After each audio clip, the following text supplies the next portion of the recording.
She has statistics. She said she and her husband read studies that showed that these blockers, and these blockers, hormone blockers, prevent this little boy from growing into a man. They stunt his growth and keep him in this prepubescent stage. And she said that might not be reversible, and there might be long-term effects not only for his body but for brain development. How on earth can this be deemed emotional abuse? And if it is, which it is in the UK, then what other parental decisions, that you make for your children, Alicia, or any of our viewers make for their children, couldn't be deemed emotional abuse if it doesn't fit the radical leftist narrative?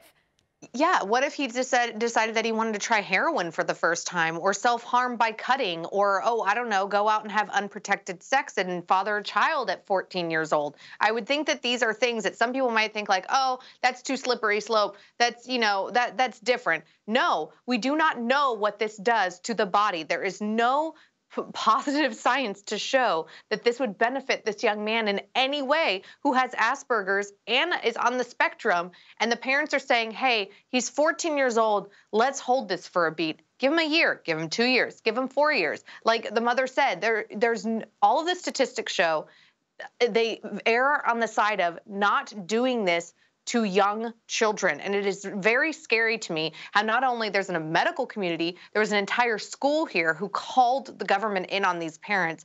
It's really scary. It is. And by the way, this the reason that the government's threatening to put him in foster care, and by the way, while the parents technically haven't lost custody permanently, the child is living with a family friend. Right. So the reason for this is, like you said, the school reported it to government watchdogs, the social services in the UK, and social services created what they call a child protection plan. This is the definition. A child protection plan is a plan drawn up by the local authority. It sets out how the child can be kept safe, how things can be made better for the family, and what support they will need. The phrase in that, Alicia, that just absolutely scares me to death and should scare anybody who has a child is a plan drawn up by the local authority. That means a bureaucrat in the government can dictate how you have to raise your child under the threat of taking your child away from you. This absolutely decimates parental rights and gives all those rights to the government.